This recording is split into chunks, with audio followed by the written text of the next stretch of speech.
¿Cómo están? Buenas noches, bienvenidos a esta edición de La Caja Negra. 21:33, 19 grados la temperatura en Asunción, estamos en vivo y en directo. En parte del informe de gestión del presidente Horacio Cartes se refirió al tema Itaipú del ahorro, que el gobierno se jacta. Se habla de unos 60 millones de dólares, principalmente en concepto de lo que anteriormente se pagaba a las empresas que proveían el servicio del transporte para el traslado de los funcionarios de la entidad binacional. Estábamos revisando publicaciones periodísticas en el archivo desde la década del 90. Prácticamente, no más de 5 empresas acaparaban todo ese negocio. Y estas empresas estaban vinculadas a hombres importantes de los gobiernos de turno. En promedio, estas empresas se llevaban 12 millones de dólares por año, porque los contratos eran de 2 años, aproximadamente 25 millones de dólares. ¿Qué es lo que pasó ahora con la administración de James Spalding? ¿Qué fue lo que hizo para cortarle el chorro a estas empresas de transporte? Y estábamos revisando, insisto, en el archivo, todos estos hombres vinculados a expresidentes de la República, incluso al entorno de quienes estaban en su momento al frente de la entidad binacional Itaipú. Eternamente ese fue un foco de negociado, porque no solamente se utilizaba este servicio para el traslado de los funcionarios, sino también estaba lo que se denominaba alquiler de los eventuales. Y la Itaipú tenía disponibilidad. Y nosotros habíamos hecho publicaciones periodísticas que en promedio, en alquiler de eventuales de vehículos, Itaipú gastaba por año 5 millones de dólares.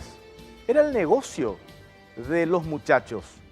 Uno que tenía un vehículo lujoso ponía a disposición de la entidad, porque la entidad cedía a algunas instituciones como por ejemplo la Secretaría de Acción Social, el Ministerio de la Niñez y la Adolescencia, incluso para la Secretaría de Emergencia Nacional. Y muchos casos de lo que estábamos revisando, esos servicios ni siquiera se prestaban. Bueno, de eso vamos a hablar y de otros temas con el director paraguayo de la entidad Itaipú Binacional. Y en el siguiente bloque vamos a charlar con la viceministra de la Subsecretaría de Estado de Tributación, Marta González Ayala. Hace un par de semanas se denunció, y fue tapa de diarios, un nuevo esquema, un nuevo modus operandi de 30 empresas que están instaladas en Ciudad del Este, se habla de algunos shopping muy importantes, Pedro Juan Caballero y Salto del Guairá, conectados con algunos estudios contables acá en la capital. Mismos estudios contables, mismo modus operandi. ¿Qué hacían? Clonaban factura. Por ejemplo, yo, Jorge Torres, prestaba servicio, emitía una factura a una de estas empresas por valor de 4 millones de guaraníes.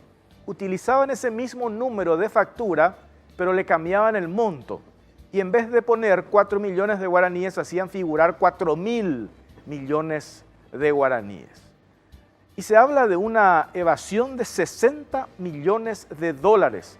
Muchas de estas empresas ya han rectificado y ya han devuelto el dinero al fisco.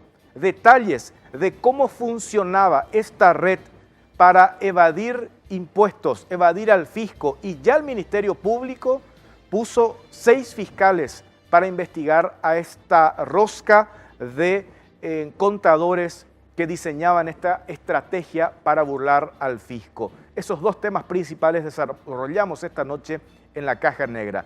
Como introducción al tema del corte del gran fato que anteriormente manejaban las empresas del transporte en Itaipú, te presentamos ahora mismo este informe.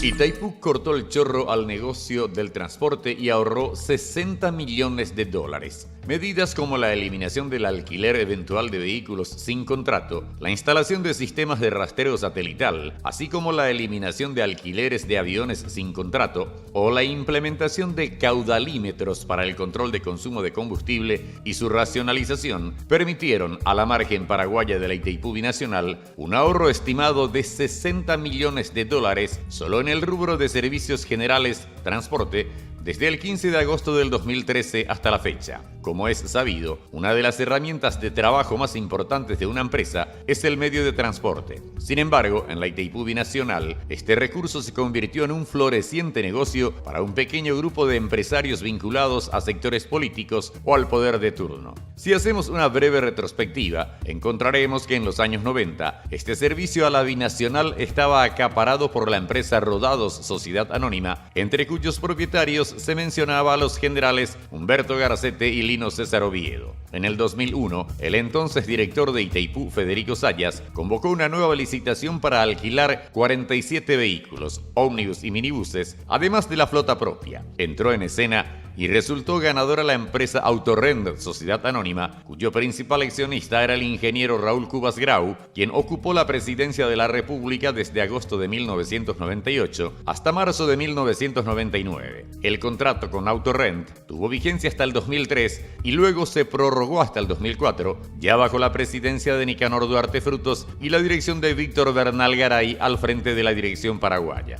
En ese entonces, la flota de vehículos alquilados por la entidad pasó de 47 a casi 60, lo que implicaba una fuerte erogación. Los contratos duraban 2 años y eran por casi 25 millones de dólares. A esto se suman los alquileres eventuales. Publicaciones de la época revelan que la Itaipú llegó a gastar $1.200.000 por mes en alquiler de transporte. Esta cifra se redujo drásticamente con la dirección de Carlos Mateo Valmellí, que redujo el monto a $700.000, pero sectores afines a Fernando Lugo, como el empresario Miki García, dueño de la Santaniana, le echaron ojo y lograron acaparar el lucrativo negocio. En el año 2012, bajo el gobierno de Federico Franco y la administración de Franklin Doxia, la Binacional convocó un pregón para la contratación de 76 vehículos para el transporte del personal de la Itaipú Binacional, lado paraguayo. Como ocurriera en ocasiones anteriores, la convocatoria generó todo tipo de suspicacias teniendo en cuenta los grandes intereses en juego,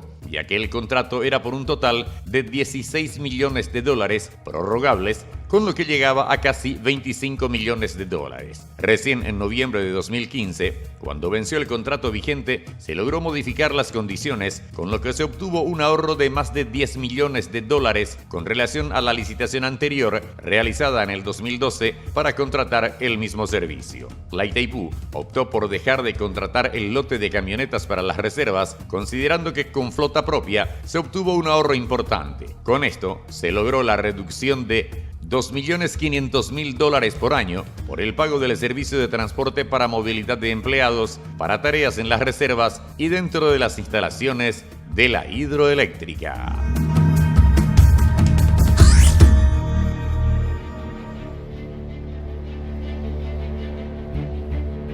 Bueno, pueden participar en redes sociales. El hashtag en Twitter es La Caja Negra PY. Pueden participar, estamos en vivo y en directo. James Spalding, director de la Itaipú Binacional, ¿cómo le va? Muy buenas noches, Jorge. Muchas gracias por esta invitación para conversar sobre lo que es la administración bajo este directorio y también cumpliendo siempre la instrucción del presidente. Estábamos en este informe escuchando estos números y estamos hablando de una partecita de todo lo que sabemos de Itaipú, ¿verdad? De un rubro en particular que tiene que ver con el tema del transporte. Y le decía hace rato, yo me acuerdo cuando estábamos en el diario Última Hora, cuando estábamos en ABC, insumo permanentemente teníamos para hacer denuncias, publicaciones cuando se estaba por llamar a las licitaciones, porque siempre eran las mismas empresas y siempre había un guiño, por llamarlo de alguna manera, de parte del gobierno de turno o del director de turno de la Binacional. ¿Cómo hicieron para cortar el chorro a estas eternas empresas del transporte que se quedaban con esas licitaciones desde la década del 90 ya prácticamente? Bueno, yo diría, Jorge, que ya que estamos llegando a mediados de julio, hace 4 años atrás, en julio del 2013, ya venía analizando con la Comisión de Transición lo que eran las cifras de alquiler de autos sin contrato, de viático, de publicidad, propaganda, de otros rubros que se tenía dentro de la entidad. Y se había encontrado, lo que has mencionado, aproximadamente un alquiler de autos eventuales, o sea, sin contrato, por un monto de aproximadamente $800.000 por mes. Y tuve la oportunidad en una reunión en donde me recibió el entonces presidente electo, Horacio Cartes, me recibió en su casa cuando hablamos de la posibilidad de que yo sea director general. Y ahí hablamos de este tema. Y me dijo, James, tenés todo el respaldo para cortar todos estos rubros y esos rubros sean redireccionados a favor de la gente. Una palabra que nos costó insertar con la opinión pública, el tema de redireccionar. O sea, rubros que anteriormente iban a alquiler de autos sin contrato, hoy van a favor de la gente en educación, en salud y en otros rubros. Entonces, la firme voluntad política del presidente fue clave y desde el 15 de agosto de 2013 hemos cortado en un 100% el alquiler de vehículos sin contrato. Si miramos en 3 años y medio, a fines del año pasado, en total el ahorro ha sido, con otros rubros, $80 millones, de los cuales 60 millones viene del área de transporte.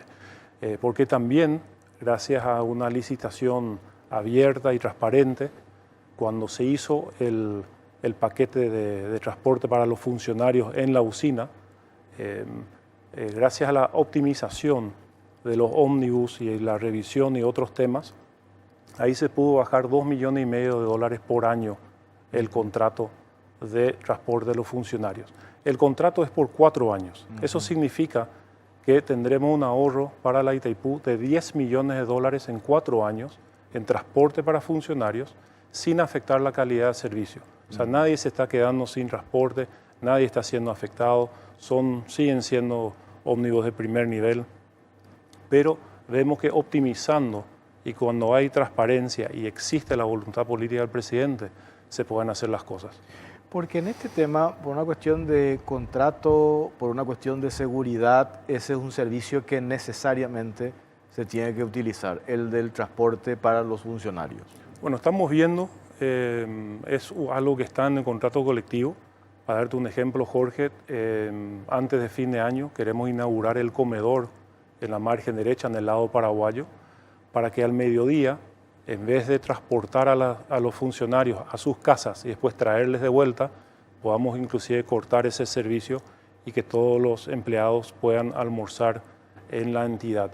Y con eso también vemos que podemos seguir mejorando, seguir optimizando estos costos que tiene la Itaipú. Yo diría un tema que se menciona en el informe que vemos que es tecnología que existe hace años, que es el sistema de GPS. Los vehículos de la Itaipú, hoy la totalidad de los vehículos de la Itaipú tienen un sistema de rastreo satelital y por ese hecho de implementar un sistema que fue una inversión en donde en 3 meses se autopagó con el ahorro de combustible, pudimos ahorrar en estos años más de $3 millones con medidas simples como esa, ¿verdad? Entonces son medidas que se van dando, sabemos que algunos se van molestando, sabemos que hay algunos que quieren volver atrás y realmente estamos muy orgullosos del presidente Cartes que cumpliendo 4 años de gestión se mantiene con la misma firmeza y cada vez nos pide apretar más. A ver, yo quiero puntualizar 2 cuestiones. Sí. Por un lado, cuando escuchábamos este informe del presidente del sábado, se instala en algunos medios de prensa y en el discurso político de que hay una mentira en torno, ¿verdad? Entonces yo digo, agarremos puntualmente el caso Itaipú y escribía justamente el domingo un artículo en La Nación donde hacía referencia, dejémonos del tilinguerío y contrastemos los números. Hoy, a través de todo el sistema de acceso a la información pública, el tema de la transparencia, es muy fácil corroborar si estos datos que usted está exponiendo de ese ahorro de 80 millones de dólares, que 60 específicamente estamos hablando del tema del transporte, eso es absolutamente corroborable. Así es, Jorge, hemos dicho que esos datos son auditables. Es más, te puedo adelantar que dependiendo de la agenda del señor presidente, en la segunda quincena de agosto queremos hacer una presentación específicamente sobre los 4 años de gestión, en donde gran parte del informe va a ser estas medidas administrativas que se han tomado, porque es lo que ha dado pie a que la Itaipú esté cada vez más cerca de la gente. Para mí es lamentable que en épocas anteriores hayan estado alquilando vehículos de particulares por 1.100.000 guaraníes por día. Y muchas veces los autos estacionados sin uso. Y al mismo tiempo uno ve que en un convenio con la Fundación Visión, que vamos a firmar la semana que viene, podemos operar a un anciano, una tercera edad, la catarata por ese precio. O sea, imagínense, entre alquilar un auto que no es necesario versus recuperar la vista de una persona humilde, siempre vamos a ir en ese camino. Porque hay que contar también cómo funcionaba esto, ¿verdad? Porque yo mencionaba que hicimos varias investigaciones y, por ejemplo, la Secretaría de la Niñez le enviaba una nota a la Itaipú, le decía necesitamos 5 vehículos porque con nuestro presupuesto no nos alcanza. Entonces, a Itaipú siempre el pecheo a la Itaipú. Recuerdo lo de Carlos Mateo, pague de su bolsillo, que generó tanta polémica, entre paréntesis, y que parece que finalmente le costó el cargo, ¿verdad? Y hacían figurar 10, pues tengo inclusive pruebas de esto, hacían figurar 10 y le daban los 5 al Ministerio de la Niñez y el resto o directamente se quedaban parados en la binacional, no se utilizaba, o el beneficiado con ese contrato ni siquiera sacaba de su playa de venta de autos, pero cobraba por día un poco más de 30 millones de guaraníes por vehículo, es lo que sacaban. Entonces, toda esa gente que durante tanto tiempo se benefició de esta manera, hoy está ansiosa y ansiosa por volver. Ustedes dejan como legado, porque no sabemos si cuál va a ser el próximo. Este gobierno tiene ya un año más, una manera de que esto no se retrotraiga, no se vuelva atrás, como que un manual de procedimiento, de control. ¿Dejan ustedes eso, director? Y eso hoy, Jorge, es una de nuestras preocupaciones, es asegurar que esto se pueda consolidar y de que venga quien venga a partir del 15 de agosto de 2018, se pueda asegurar que la única opción es seguir mejorando, no retroceder. Yo creo que un gran avance que lo que has mencionado de la parte de la Ley de Acceso a la Información. Hoy los salarios de la Itaipú se publican mensualmente, los viáticos cobrados por cada empleado de la margen paraguaya se publica. Dentro de unos días más vamos a tener los datos a junio, porque solo en el rubro de viático, si comparamos con el periodo septiembre de 2012 a agosto de 2013, usaron 8 millones de dólares. Y bajo esta administración pudimos bajar a menos de 4. Eso significa que esos 4 a 5 millones de dólares de ahorro en viático podemos también destinar a obras tan necesarias para nuestro país. Y así otros rubros, como se ha mencionado, auspicios, publicidad y propaganda, son todos rubros que hemos venido buscando siempre la optimización, y lo que estamos tratando de hacer es siempre alzar a la página web toda esta información. Pero vamos a dejar un documento específico referente a este redireccionamiento. Creemos que en poco tiempo más ya vamos a estar llegando a los 100 millones de dólares de ahorro gracias al corte de estos rubros, y si Dios quiere para fines del periodo a más de 120. Porque si hoy bajaron ustedes, por ejemplo, los eventuales a cero, significa que esos eventuales nunca se han necesitado. 30 millones de dólares de ahorro en 3 años y medio. 30 millones de dólares de fondos que antes iban a alquiler de auto, que hoy en 3 años y medio va a obras a favor de la gente, Jorge. Estos 75 que preparamos nosotros el informe, 75 millones de dólares, usted habla de 80, esto se direccionó a varias instituciones. Así es. Acá se contempla el tema del barrio San Francisco, que todos están ustedes, con justa razón, ¿verdad? De lo maravilloso que es ese proyecto. Sí, bueno, la Itaipú tiene un presupuesto propio que es para responsabilidad social. A eso se suman estos recursos porque es un solo presupuesto. Entonces, mientras podemos gastar menos en gastos internos, tenemos más para inversión externa. Y el barrio San Francisco, 12 hospitales, la Costanera Hernandarias, las becas, 2.173 jóvenes este año han recibido una beca de Itaipú, de escasos recursos pero brillantes para ir a la universidad. Tenemos el tema del DIVEN. Hoy uno va a DIVEN y es recibido como una sucursal de un banco, ordenado, con turno, con aire acondicionado, o sea, un trato digno para la gente. Entonces, la lista es larga de todas las acciones que estamos encarando. El presidente mencionó el sábado lo de las ambulancias. Itaipú aportó los recursos para 75 ambulancias. Viniendo al canal me crucé con una ambulancia, 100 patrulleras, estamos comprando 39 adicionales. Y son todos recursos también con precios verificables, convenios con gente seria y no con ONGs creadas una semana antes entre 5 amigos. O sea, estamos buscando siempre lo mejor al mejor precio y con calidad. Tenemos que hacer la pausa. A la vuelta, esto que estamos hablando, esto es así como presentan de que estas noticias, estos datos, estos números, estas cifras de ahorros, de beneficio para la gente, esto no vende, esto no le importa a la gente. Ustedes imagino el trabajo que están haciendo en dar a conocer, y solamente se destaca ese, que después le voy a preguntar, esos nombramientos de algunos hijos de políticos. Pero esto, ¿cómo hacemos para que la gente sepa? Porque enseguida ya leer los mensajes. Esto no vende, director. Y mira, Jorge, es una pena. ¿O tiene que ver con ese corte importante que hicieron de publicidad algunos medios de comunicación? Me responde a la vuelta a la pausa. Bueno. Ya venimos.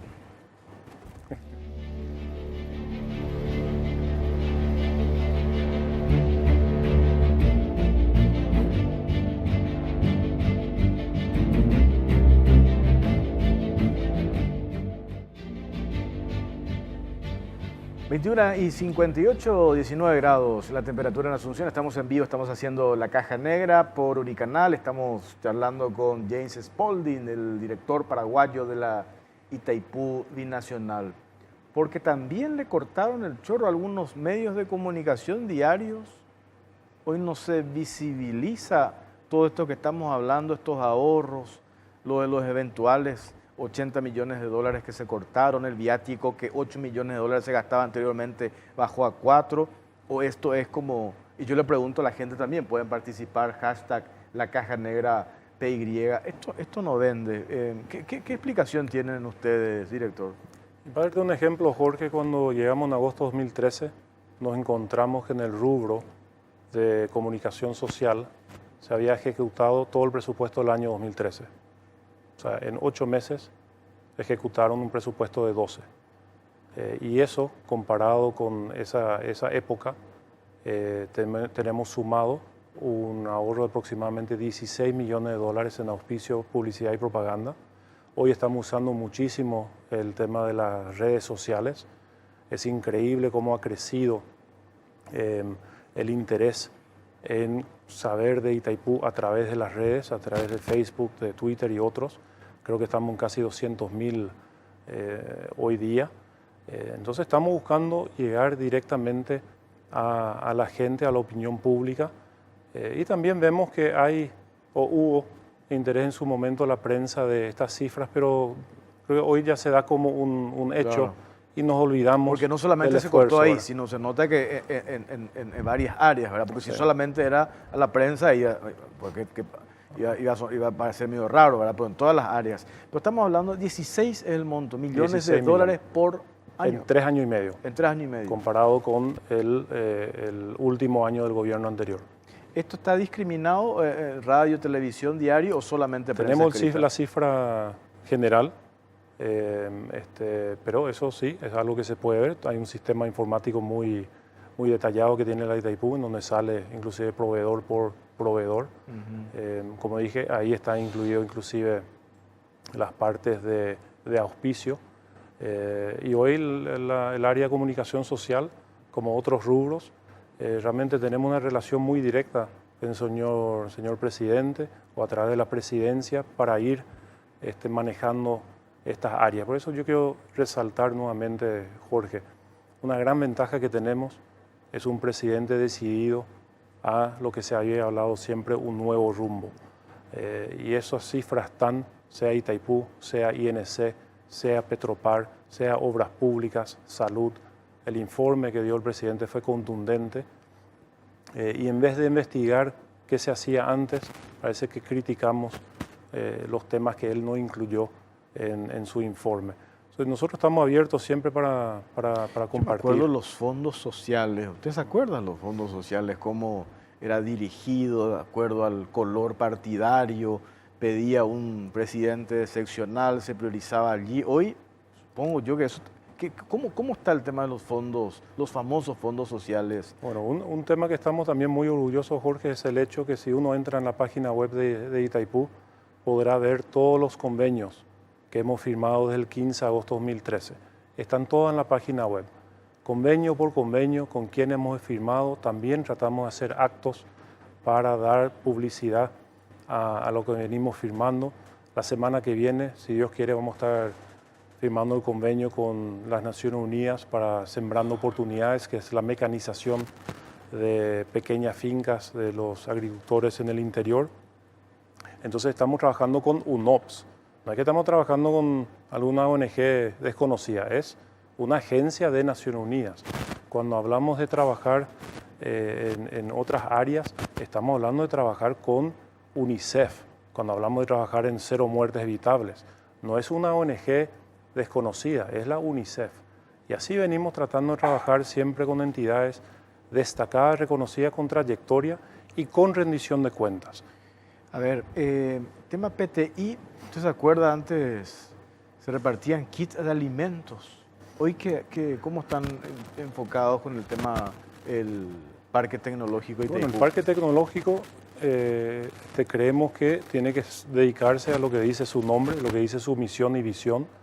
Hoy es muy diferente hablar sobre la posibilidad de hacer un estudio de que Paraguay tenga un satélite versus estar comprando semillas.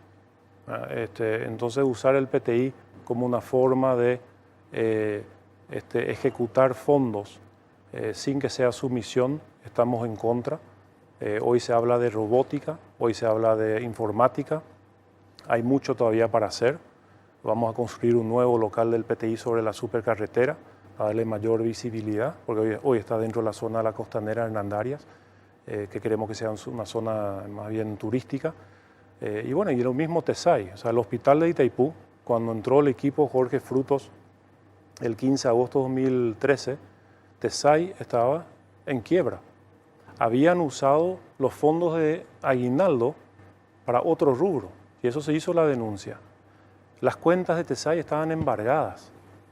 Y hoy, gracias al equipo de Jorge Frutos, y TESAI cumplió 20 años el sábado pasado, hoy están atendiendo, gracias a un convenio social que se tiene con la Itaipú de aproximadamente 2.000 millones de guaraníes por mes, en un año están atendiendo a 180.000 personas de escasos recursos. Ya, ahí es donde queremos que vayan los recursos, Jorge, y no en viático, no innecesariamente en auspicios, no en combustible, no en alquiler de avión, casi $600.000 por año en alquiler de avión en épocas pasadas. Y bueno, sumando, como dije, llegamos a fin del año pasado a 80 y dentro de poco a 100. A ver, acá tengo varios temas para consultar. El tema del avión, el que se usaba antes, que es un modelo viejísimo, eso creo que está parado, sí, irrecuperable, ¿verdad? El avión que tiene la Itaipú es un avión que se compró de segunda mano en el 91, que es un Piper del año 80. Ese avión estaba parado en el gobierno anterior y se alquilaban aviones. Y convenientemente el 15 de agosto de 2013 el avión estaba disponible. Ese avión veníamos usando, tenía algunos inconvenientes ya por la edad del avión, y yo creo que es público conocimiento que despegando el Salto de Guairá camino a Hernandarias se nos explotó el parabrisas, y realmente gracias al comandante Aranda y el copiloto Rubén, ellos controlaron la situación y pudimos aterrizar sin que pase a mayores, como Hoy se dice. compraron un avión. Hoy compramos un nuevo avión de la fábrica de Beechcraft, directamente negociado con ellos, un avión que tiene un precio de lista por encima de los $6 millones. Pudimos conseguir un descuento de 23%, $4.700.000, un avión que tiene una vida útil de 30 años, o sea, estamos pensando institucionalmente, con mantenimiento incluido, capacitación y usando fondos, no compitiendo con responsabilidad social, pero son recursos que vienen de la colocación de los recursos de Itaipú en los bancos. O sea, eso genera intereses y esos son los recursos que se usaron para comprar este avión o reponer el anterior, más los más de $2 millones que tenemos del ahorro de alquiler de avión en esta etapa. Increíble ahora nomás que está hablando del tema del avión. Otro tema que me acuerdo, porque antes para nosotros que hacemos periodismo de investigación, Itaipú era nuestra fuente constante. Lo que se gastaba en andaraje, en estacionamiento del avión de Itaipú, me acuerdo que ahí se pagaba una fortuna. Hoy un expresidente, candidato a senador, que se jacta de lo que fue su administración o su gestión, me acuerdo, allí había, pero hacían figurar, porque tiene un costo elevado el estacionar, por llamarlo así para que la gente entienda, el avión. Sin usar. Sin usar, claro. Claro. Y se pagaba Se eso. alquilaba aparte. Aparte, otra vez. Entonces era otro detalle, ¿verdad? Chiquitito dentro de los monstruos que es Itaipú, de donde se hacía la diferencia para los muchachos, ¿verdad? Y hoy estamos negociando con el representante angaraje sin costo. Sin costo, ¿verdad? Sin costo. Y el otro tema que cuando me acuerdo que usted estuvo en Radio 1 no hace mucho con nosotros y también se jacta del tema de los concursos que hacen en Itaipú, que hoy se entra por concurso. Así y una es. prueba de que eso está funcionando, usted dice la cantidad de gente que se postula para acceder a los cargos. Es así, ¿verdad? Es así, Jorge, como hablamos en la radio, desde el 1 de enero 2014, o sea, en un tiempo récord de 4 meses, a segundo semestre de 2013, pudimos llegar a un acuerdo con los brasileños para que el Consejo de Administración, en su última reunión de diciembre de 2013, pueda aprobar el nuevo plan de carreras. Y ese plan de carreras exige un concurso externo para el 100% de los cargos permanentes en la Itaipú. Algo que en la margen brasileña se había hecho en el 2006, en la margen paraguaya se seguía nombrando con la sola firma del director general. Y de esa forma fue que cuando entramos en agosto de 2013 nos encontramos con 2.046 funcionarios permanentes, que eran casi 200 por encima del tope permitido. Entonces tuvimos que depurar las planillas de la Itaipú. El año pasado cerramos con la menor cantidad de empleados de los últimos 30 años, 1.655, y gracias a este concurso, en donde cualquier paraguayo que cumpla con los requisitos pueda concursar y podemos escuchar sus testimonios, pero hoy tenemos 332 empleados que han entrado por concurso, que significa el 20% de la empresa. Porque el otro dato interesante es que hoy los que entran por concurso entran en el primer escalón de la empresa y deben hacer carrera. Anteriormente yo venía y te decía, Jorge, ayúdale a mi hija, ¿y cuánto más o menos quiere ganar? Y con este monto ya va a estar contenta. Entonces entraba ya con un cargo o un nivel alto, y eso inclusive le molestaba a los que estaban haciendo carrera, porque no da gusto decir 15 años de carrera y viene alguien de afuera nombrado permanente, lo que llamamos carnet rojo. Eso terminó, eso no existe más. El 100% de los jóvenes que ingresan hoy a la Itaipú ingresan por concurso permanente.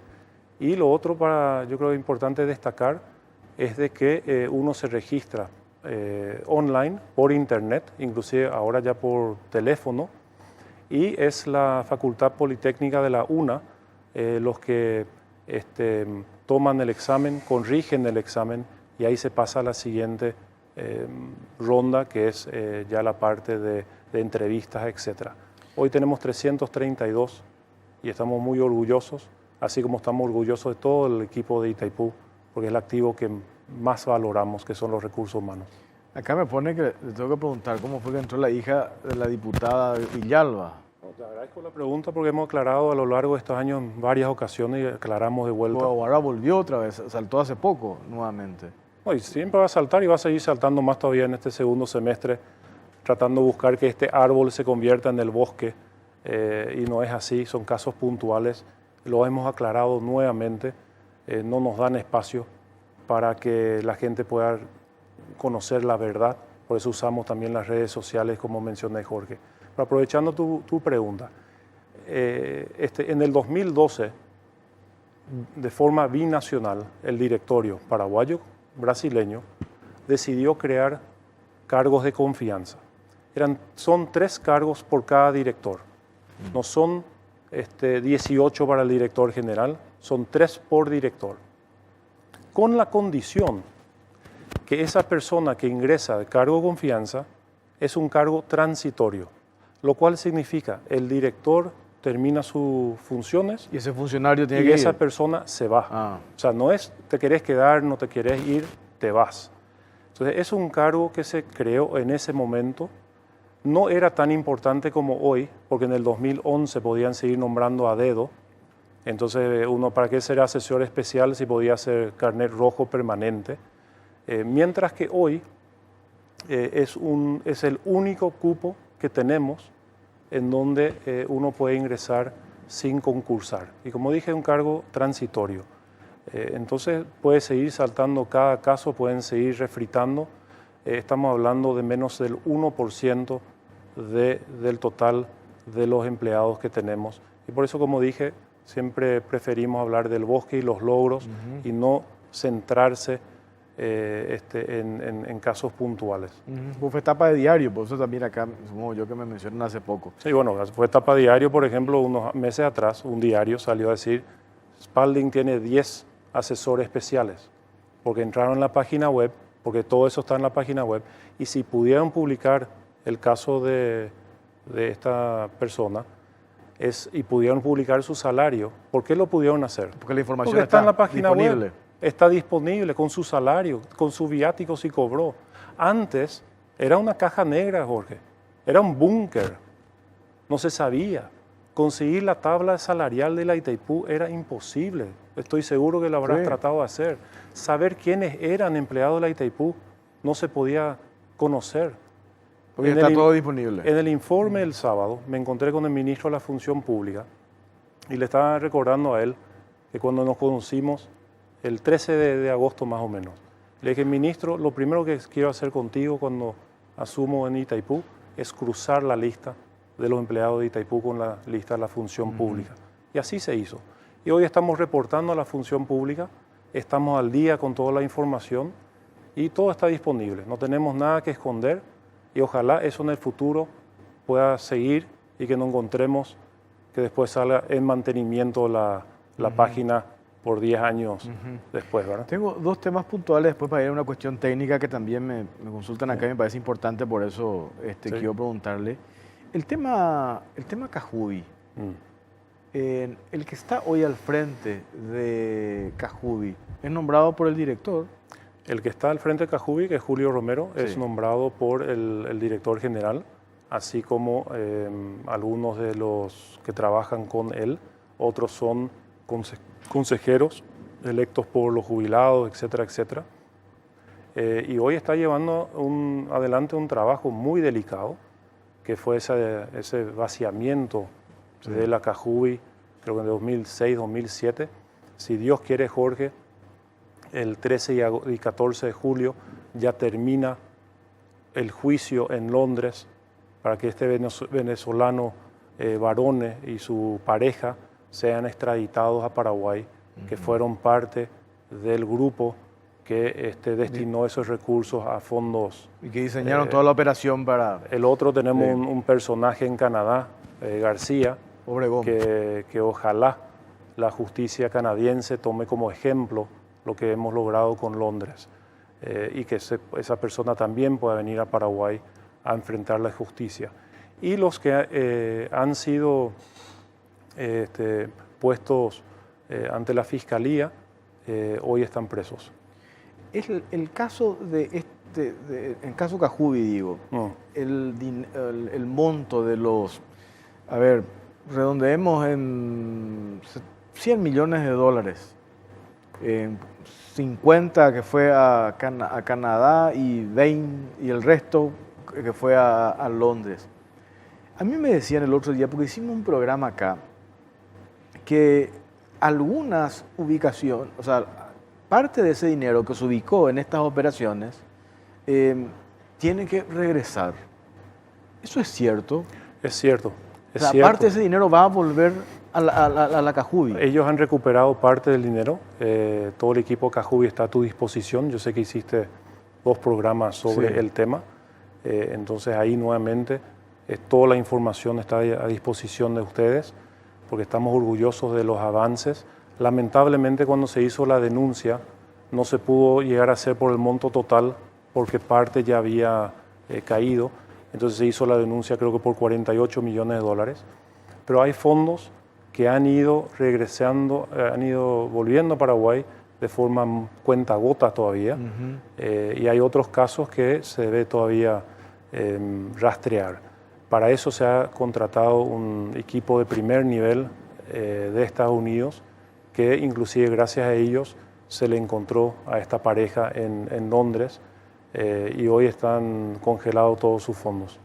Ahora, en el tema, yo por eso le preguntaba, arrancaba el tema de Kajubi y le consultaba si quién nombra al presidente de Kajubi. Y usted me dice, es nombrado por el director general. ¿Cómo es que en el caso de todas estas operaciones que se hicieron en 2006, 2007, el que estaba como director hoy no figuran en ningún proceso, en ninguna causa, porque no se pudo demostrar, supongo, desde la investigación de la Fiscalía, no se pudo demostrar su participación, porque si hoy este señor Romero hace una maniobra rara, usted sí o sí va a estar involucrado por una cuestión es responsable en designarle al frente de esa institución. Es rarísimo ese caso, bueno, en esa parte por lo menos. Yo me quedé con eso y digo, ¿cómo es posible? Vamos a aclarar, Kajubi es una administración aparte, creada por ley, así como el PTI es una fundación y así como TESAI es también una fundación. Si bien es cierto que el director general le nombra a esas personas al frente de las instituciones, ellos tienen su propia administración. Pero creemos que en esta época, en estos años, se ha logrado dar un seguimiento importante. Como dije, las personas identificadas están hoy presas, inclusive están presos, hoy se ha llegado inclusive a la más alta instancia y el ingeniero Romero, yo puedo decir que con todo gusto, si le invitas, vendrá con los datos a contarte paso a paso lo que fue conseguir que finalmente se pueda cerrar esa parte. Y yo creo que con la venida de esta pareja que estaban en Londres, la extradición al Paraguay, si Dios quiere, para mediados de julio, agosto, ahora es un paso también Estamos histórico hablando del robo, en ese considerado caso. Robo del siglo. Fue un monto importante, ninguna duda. A ver, me dicen acá, ¿cómo toma el hecho de que Brasil a través de sus autoridades hayan expresado su intención de empezar cuanto antes las negociaciones sobre el anexo C del tratado? Bueno, yo no esperar 2023, bueno, yo no le he escuchado a representantes de la alta parte brasileña, que es la Cancillería y la Presidencia, hablar de adelantar negociaciones. Sí hemos conversado con mi colega, el director general brasileño Viana. Yo creo que es importante empezar a hablar de estos temas porque obviamente lo que viene después del 2023 impacta en ambos países. Nosotros estamos preparándonos en el 14 de julio va a estar el profesor Sachs en Asunción, invitado por el gobierno. La última semana de agosto viene un equipo experto en negociación para entrenar a nuestra gente. Tenemos hoy, Jorge, una política energética nacional en donde el corto plazo es el 2023. O sea, Paraguay antes de octubre del año pasado no tenía una hoja de ruta en el sector energético. Hoy se tiene una política energética, está disponible en la página web de la Itaipú, como en otras páginas, 2023, 2030, 2040. Entonces ahí tenemos mucho para dialogar y ojalá internamente podemos debatir temas de forma seria y no como hemos visto el día de hoy, un editorial en donde es una ensalada de frutas que yo creo que ni el que redactó una entiende, se equivoca, habla de distintas tarifas, no existen distintas tarifas, habla de un informe Sachs en donde Sachs dijo supuestamente que la deuda de Paraguay ya se pagó y eso es falso. Uno solo tiene que entrar en la página web de Itaipú y encontrar el informe en español, el informe final de noviembre de 2013, y Sachs no dice eso. Entre paréntesis, eso de la deuda creo que habla un par de páginas nomás en todo ese informe. El informe tiene 110 páginas, sí. 5 capítulos y habla creo que en 3 páginas sobre sí. la Itaipú. Y ese informe, como hemos mencionado, sirvió como base para elaborar la política energética nacional e inclusive yo tuve el privilegio de ir a Nueva York a conocerle y hablar con él y su hija y presentarle la política energética nacional para escuchar su opinión, teniendo en cuenta que él está muy metido en lo que son los objetivos de desarrollo sostenible, Agenda 2030 de Naciones Unidas. Un tema que se menciona a nivel técnico, que tiene que ver con la vida útil de la central hidroeléctrica. ¿Qué medidas están tomando al respecto, ya que son más de cuánto, 30 años de funcionamiento? Son 33 años, o sea, en el 84, sí. Mayo del 84 empezó a girar la primera turbina, Itaipú se creó en el 74. La vida útil de la represa, se tiene un equipo internacional de expertos que vienen cada 2 años a hacer un control y el resultado de ese control del último informe, ahora en noviembre vendrán de vuelta, ellos han hablado verbalmente de 600 años.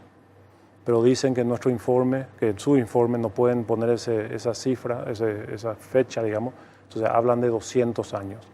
O sea, yo creo que Itaipú va a terminar siendo un museo antes que termine su vida útil. Vamos a estar usando toda la energía solar o otras tecnologías. O sea que hoy no hay esa preocupación. Itaipú es una referencia mundial. La disponibilidad de las turbinas, el año pasado cerramos en el monto, en el ratio máximo, que fue 96,3%, y eso fue que en parte ayudó a que tengamos el récord mundial de más de 103 millones de megawatt hora, Jorge. A propósito de ese tema, justamente, ¿cómo se explica que habiendo exceso de producción y un récord mundial en generación se haya incrementado el precio en el Paraguay? Bueno, son 2 temas diferentes. En primer lugar, Itaipú no ha variado su tarifa, vende potencia, en el caso, y es en dólares. O sea que el impacto del tipo de cambio impacta también en la ANDE, porque ellos reciben el pago de las facturas en guaraníes y a la Itaipú le paga en dólares. Al mismo tiempo, la ANDE, si quiere mantener este ritmo de inversión para recuperar el tiempo atrasado y prever el tiempo futuro, requiere más recursos para ir pagando las deudas de los bonos soberanos. Pero eso lo puede responder el presidente de la ANDE. En el caso de la Itaipú vendemos potencia. Es una equivocación nuevamente de algunos opinólogos que dicen que la Itaipú vende energía. No es así. Nosotros tenemos un presupuesto y lo que vendemos es el derecho a usar la turbina. La energía que sale de esa turbina pertenece a la ANDE o a la Electrobras. Y hoy la ANDE está recibiendo toda la energía que requiere. El día domingo, alzamos las redes hoy de tarde, el día domingo a las 6 de la tarde, Itaipú estaba proveyendo el 89% de la energía consumida en el Paraguay. Y nosotros estamos para acompañar todos los pedidos que tiene la ANDE. De ninguna manera alguien puede salir a decir que el Brasil impide al Paraguay a usar su energía. Eso es totalmente falso. ANDE tiene prioridad y no nos afecta finalmente como país o como empresa ANDE los récords o las caídas, porque es muy fácil hablar de 103 millones de megawatt hora 2016, pero nos olvidamos de la sequía del 2014, en donde Itaipú produjo apenas 87 millones. Nadie sintió esa sequía o esa reducción en producción en Paraguay. El que fue golpeado fue directamente la Electrobras y el consumidor brasileño, que tuvo que buscar otras fuentes de consumo. En el caso de la ANDE, recibe sin ningún tipo de inconveniente todas sus necesidades y la mitad de la potencia de la Itaipú está a disposición de la ANDE para el día que nos diga que lo requiere. Bueno, director, muchas gracias por su tiempo. Yo me imagino de todo Pasó esto muy rápido. Pasó muy rápido. Pasó muy rápido. Hablamos casi más, 45 minutos, un poco más de 45 minutos. Pues muchos temas, ¿verdad? Me imagino que hay sectores que se estarán frotando las manos por ansiosos de querer volver con el tema de esto que mencionamos al inicio, de los eventuales, alquiler de transporte, el tema de los viáticos, los concursos, los nombramientos, cómo se entra. Gente estará ansiosa. Y yo decía ayer, cuando me pidieron hacer un análisis del informe del presidente, cuando se sostiene de que este modelo ha fracasado. Pongamos solamente el caso Itaipú. Si este modelo es un fracaso, ¿cuál es el modelo que sirve? ¿O cuál es hoy la alternativa de un modelo mejor a lo que usted expuso en estos 40 minutos que hemos charlado, ¿verdad?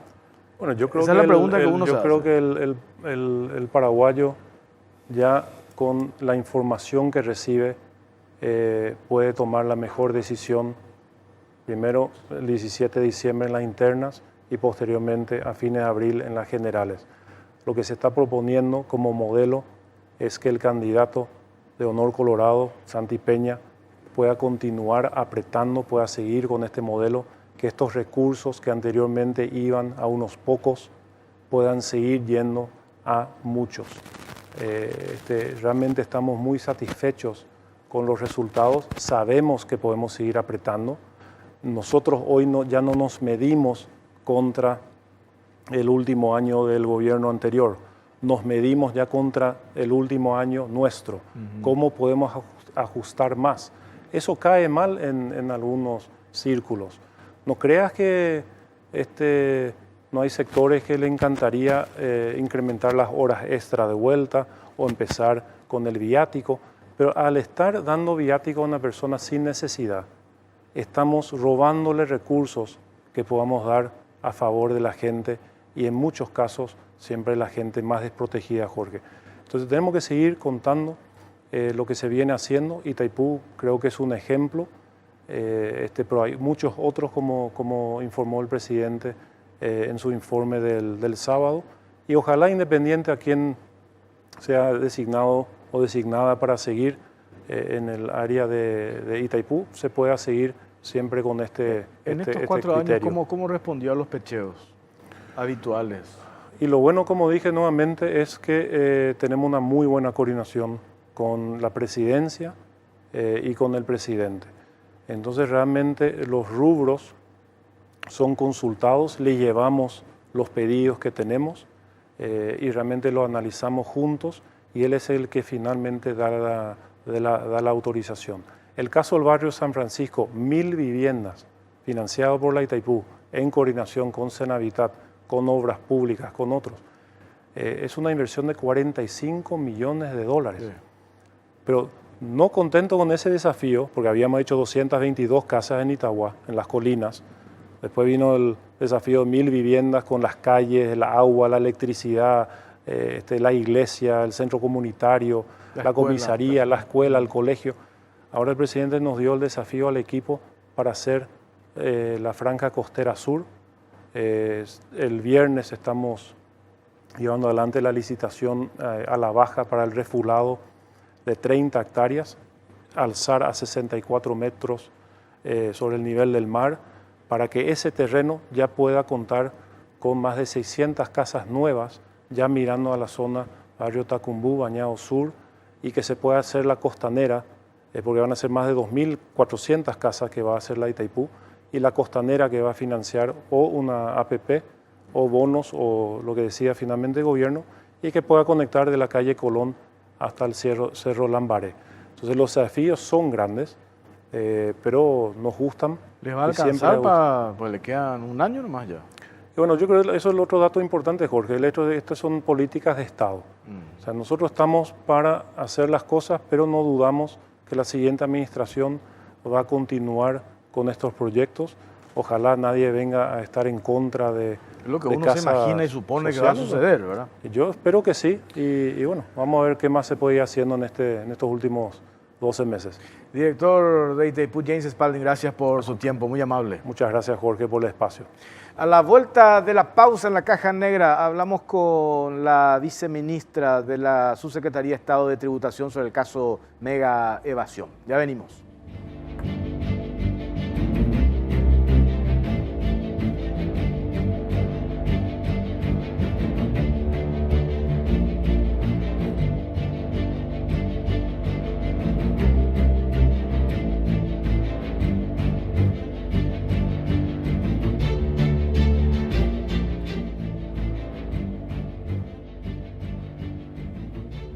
Bueno, 34 minutos de las 22, 19 grados la temperatura en Asunción. Estamos en vivo, estamos haciendo la Caja Negra por Unicanal. Bueno, ahora estoy leyendo un par de mensajes que ya no le pude preguntar al director de Itaipú. Vamos a ver si charlamos en la semana en Radio 1 para hacer la consulta sobre una cuestión puntual que me hacen acá del uso del avión de la entidad. Bueno, te mostramos este informe para contextualizar y después de mostrar lo que charlamos con la viceministra Marta González Ayala, el caso Mega Evasión. 30 empresas hoy están siendo investigadas por la Fiscalía. 6 fiscales están abocados en esta tarea. Empresas que están en Ciudad del Este, Pedro Juan Caballero, algunas de Salto del Guairá. Y se habla de facturas clonadas y han utilizado a estudios contables importantísimos acá de la capital para diseñar el modus operandi. Te presentamos este informe y a la vuelta la nota con la viceministra. Mega Evasión. Fiscalía investiga esquema de lavado de dinero con contadores, firmas y auditores. Hasta ahora, se maneja extraoficialmente que la mega evasión rondaría los 62 millones de dólares, pero se presume que se montó además un esquema para el lavado de dinero. La Fiscalía montó un importante equipo de trabajo para la investigación. Se sabe que fueron allanados 3 locales comerciales importantes: Shopping China, Shopping Planet y Triunfo Emprendimientos. En total, serían cerca de 30 empresas las investigadas. Los agentes fiscales Hernán Galeano, Luis Piñanes, Igor Cáceres, René Fernández, José dos Santos y Josefina Aguemo, todos de la Unidad Especializada en Delitos Económicos y Anticorrupción, llevan adelante la investigación de los supuestos hechos punibles de producción de documentos no auténticos, contrabando, lavado de dinero y evasión de impuestos, a partir de la denuncia presentada por la Subsecretaría de Estado de Tributación SED, a través del informe SED-IT número 50, de fecha 24 de mayo del corriente. Dicho informe se refiere al resultado de la investigación efectuada por el Departamento de Investigación Tributaria de la SED con relación a varios contribuyentes dedicados a la comercialización de productos importados, cuyas sedes se encuentran principalmente en Pedro Juan Caballero y Ciudad del Este. Según se desprende del informe de referencia presentado, la investigación se inició con el cruce de datos de análisis de riesgos, específicamente ventas y compras de contribuyentes que, según información de inteligencia, presentan diferencias en los valores de sus exportaciones de mercaderías desde el país de origen y sus declaraciones juradas en la Dirección Nacional de Aduanas del Paraguay. Por otro lado, refiere que a partir de la presunción de un esquema montado para ingresar al país mercaderías que no fueron declaradas en su totalidad en aduanas y por tanto sin el respaldo debido, la investigación se enfocó primeramente en corroborar la razonabilidad de los costos de varios contribuyentes en los periodos 2011-2016 y se encontraron de esta manera una serie de facturas declaradas por los mismos contribuyentes en las que las compras informadas registradas en el sistema de gestión GESAUCA eran distintas en cuanto a los clientes y montos de las declaradas por los contribuyentes indicados como vendedores, es decir, fueron observadas discrepancias importantes entre los montos de las supuestas facturaciones. Además, se realizó un análisis preliminar con el fin de comprobar los hechos detectados y fortalecer la hipótesis inicial, para lo cual se procedió a verificar en la totalidad de los libros de compras presentados por los agentes de información, en busca de números de facturas coincidentes con las sobrantes en los libros de compras de los investigados, pero declaradas por terceros informantes. Se pudo constatar la existencia de las mismas facturas informadas por otros contribuyentes, aunque quedan aún algunas de las notificaciones pendientes de confirmación por tratarse posiblemente de numeraciones no emitidas, anuladas o emitidas a favor de terceros. Teniendo en cuenta los documentos pendientes por cruzar y de manera a comenzar con la recolección de pruebas que sustenten el caso, se realizó la notificación a 35 proveedores seleccionados de los libros de compras de las empresas investigadas, solicitándoles las numeraciones de las facturas identificadas como sospechosas, con el objeto de contrastar directamente el documento original del emisor con la factura declarada en el GESAUCA por el investigado. Ante las primeras evidencias colectadas, se presume que las facturas investigadas fueron emitidas por valores y destinatarios distintos a los consignados en sus libros informativos de compra por las 4 empresas investigadas. Se sospecha de la posible utilización de documentos de contenido falso para respaldar costos mediante la modalidad de clonación de documentos timbrados. El informe de la SED señala que a la par que se confirmaban las irregularidades con las facturas de respaldo de compras, se analizaron también las ventas de los proveedores investigados en los periodos 2011 a 2017, detectándose que existían una cantidad de clientes en común y que estos eran los principales clientes de estas firmas, mientras los restantes principalmente eran clientes del exterior o consolidados. Con respecto a los profesionales contables y auditores externos impositivos que se encargan de llevar la contabilidad y emitir los dictámenes correspondientes a la razonabilidad de los estados financieros de las empresas del esquema, existen resaltantes coincidencias entre los mismos según las declaraciones juradas, estados financieros e informes de auditoría externa impositiva. De acuerdo a los datos referidos, el esquema contó principalmente con la asistencia de algunos estudios contables y consultorías de auditoría externa en común. Los documentos de las 29 firmas investigadas se encuentran rubricados por los mismos profesionales y consultoras.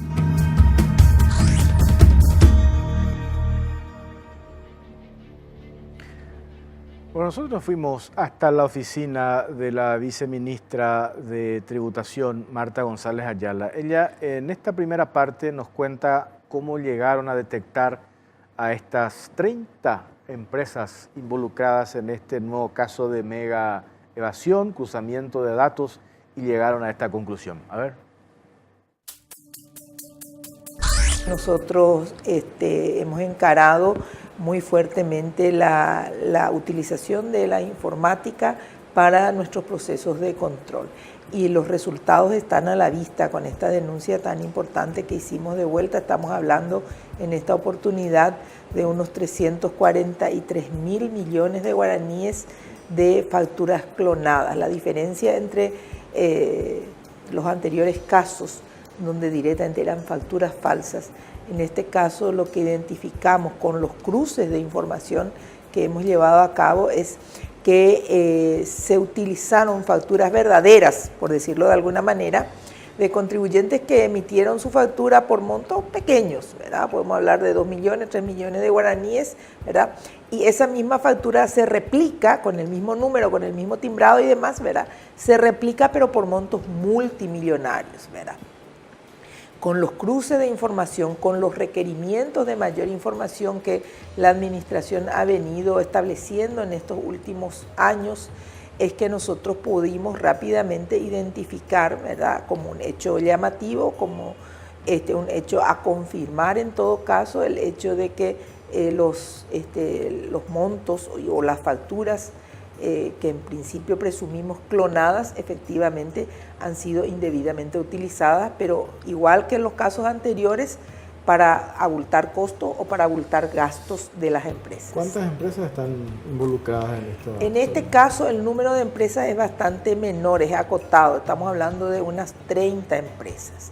La otra particularidad de este caso es que en muchas de estas empresas numerosas son sucursales de empresas que tienen como casas matrices. Bueno, de estas 30 empresas que habla la viceministra, nos preguntamos cómo operaban, cuál era el modus operandi de estas empresas para evadir lo que hoy se menciona, estos 60 millones de dólares. Esto nos explica la viceministra Marta González. ¿Cuál es el modus operandi? Emite normalmente su factura, ¿verdad?, a diferentes proveedores. Estas empresas compran el bien o compran el servicio de Jorge Torres y Jorge Torres emite una factura normal, ¿verdad? Sí. Con timbrado, con número de factura y demás. Esa misma factura de Jorge Torres es clonada, ¿verdad? O sea, la factura 5.328 emitida por el licenciado Jorge Torres, que emitió por 4 millones de guaraníes, se clona y se emite una nueva factura, esta vez clonada, por 10.000 millones de guaraníes. Y esa factura es utilizada a lo mejor incluso con otro servicio o con otro bien, ¿verdad? Esa factura es utilizada, como te decía, para respaldar costos y gastos de estas empresas. ¿Tiene el mismo número la factura? Tiene el mismo número, así mismo. Pero cambia el monto. Cambia el monto y cambia el concepto. Cambia el monto y el concepto. Sí. En general lo que estamos encontrando es que las facturas genuinas, digamos de alguna manera, son por montos pequeños, eran 10 millones, 3 millones, 5 millones, y después lo transforman en montos pero grandes. El monto se multiplica por millones. Claro. También. ¿Y el beneficio de las empresas dónde está? Y el beneficio es que las empresas que no pueden respaldar sus costos o sus gastos, ya sea porque compraron mercaderías directamente de contrabando o compraron sus mercaderías, importaron las mercaderías subvaluadas, que ese colchón, esa diferencia entre sus ingresos que están respaldados realmente, genuinamente por ventas reales y el costo muy bajo puede abultar con este mecanismo. Y con esto entonces, al detectar, estamos logrando que estas empresas evadan al fisco, por un lado. Lo que identificamos es la evasión fiscal, ¿verdad? Y lo que estamos ahora es diciendo, bueno, ustedes tienen que rectificar, eso es lo que dice la ley, ¿verdad? El proceso es que el contribuyente a quien se le detectó esta infracción debe rectificar sus declaraciones juradas, debe excluir estas facturas falsas o clonadas y debe pagar la diferencia que no ingresó en su momento. De hecho, se está haciendo, hasta el reporte que tengo, hay más de unos 100.000 millones de guaraníes de rectificaciones realizadas por algunos de los contribuyentes vinculados a este caso. Y si se pide esa rectificación y algunas empresas, de hecho, están haciendo, como mencionó, estos 100.000 millones de guaraníes, ¿por qué se mete a la fiscalía ya? Porque es un delito. Pero independientemente de que rectifiquen, paguen todo. El delito es defraudación. La utilización de facturas de contenido falso o de facturas clonadas, el delito es defraudación y así es como vamos a calificar en su momento, ¿verdad? Solamente que, como vos sabés, la rectificación la puede hacer un contribuyente desde su propia oficina o desde su propio domicilio fiscal, ¿verdad? Entonces, ¿qué es lo que nosotros estamos mirando acá en el Marangatú? Es que algunos contribuyentes están rectificando, ¿verdad?, y declarando impuestos, por supuesto, mucho mayores, pero todavía es un proceso que está en su etapa inicial.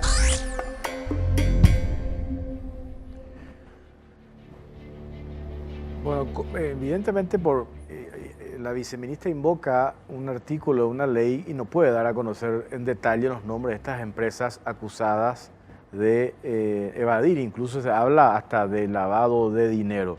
A la vuelta de la pausa, la viceministra hace referencia a las chicanas impuestas por los abogados de estas empresas evasoras y es muy difícil porque también en otra parte, van a escuchar ustedes, se habla de que algunas empresas hacen la rectificación, es decir, se les pilla en el diseño de cómo estaban operando para evadir al fisco, pero finalmente terminan rectificando, pagan lo que corresponde y a la par de que se abra una investigación en el Ministerio Público, los abogados de estas grandes empresas evasoras recurren a las chicanas para no afrontar la justicia. A la vuelta de la pausa seguimos hablando sobre este tema.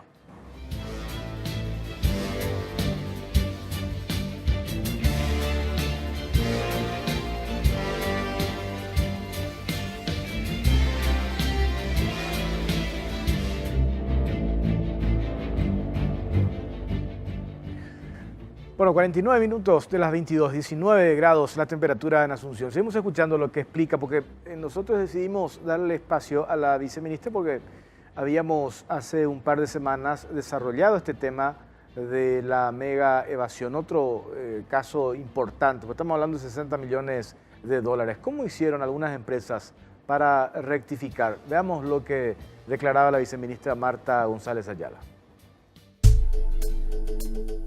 Ahora empieza el trabajo duro, digamos, de mirar caso por caso estos 30 contribuyentes y van a surgir probablemente vinculados otra vez que estén como segundo o terceros eslabones en el proceso de compra y venta o intermediación de compra de mercaderías, puedan resultar también alcanzados por este caso. ¿Estas 30 empresas operan generalmente con los mismos estudios contables o son distintos? ¿Solo que calcan el modus operandi o hay alguien que es un cerebro que diseña la estrategia? Uno de los casos, digamos, de las características comunes de estas empresas es la vinculación de sus contadores y auditores, efectivamente. Sí. O sea, son los mismos.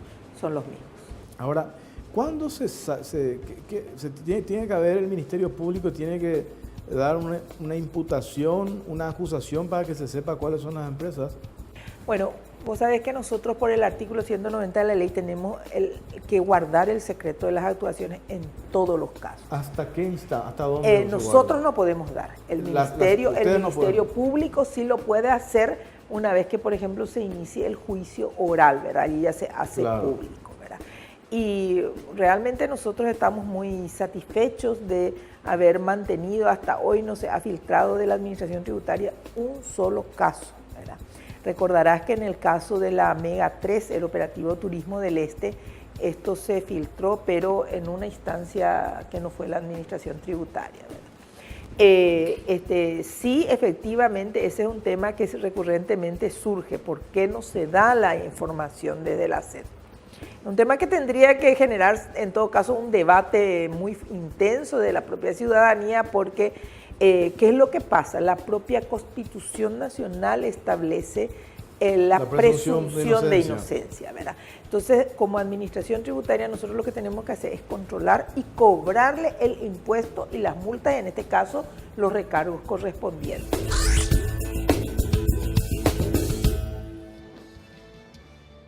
Bueno, tenemos que hacer una pausa cortita, ya volvemos.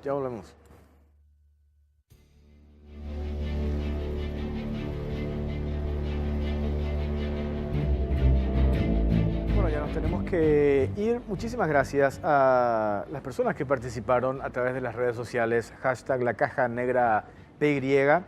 También a quienes me enviaron mensajes a través del Facebook, a mi cuenta Jorge Torres Romero. Y es cierto lo que me ponen acá, que dejó abierta esa posibilidad. Y vamos a tocar en otros capítulos de La Caja Negra el tema Cajubi, que ya lo desarrollamos en 2 oportunidades, 2 programas, y acá Spalding prácticamente nos dio luz verde para entrevistar al titular de la Cajubi, porque en julio, decía él, o en agosto, uno de los cerebros de toda esta operación de defraudación estará en Paraguay, porque se pidió su extradición. Y nosotros vamos a ver si podemos contactar, porque hicimos también nosotros un seguimiento a este tema, y García Obregón, el hombre considerado cerebro de toda la operación del desfalco a Cajubi, él tira la pelota y responsabiliza a otras personas. Y menciona él que parte del dinero de la Cajubi todavía se puede recuperar. Y hace denuncias gravísimas. Obviamente no dudo mucho que podamos llegar hasta Canadá, pero Vamos a ver si podemos tener un contacto telefónico o vía Skype incluso, y podemos charlar con este hombre clave en toda la operación de lo que algunos medios de comunicación consideraron el robo del siglo. Gracias por acompañarnos, pero no se muevan de Unicanal. En instantes viene Únicos con Héctor Luis Rubín. Vi la promo recién de quién va a ser el personaje que va a estar esta noche en el programa de Héctor. Nicanor Duarte Frutos. No se muevan de las pantallas de Unicanal. Buenas noches.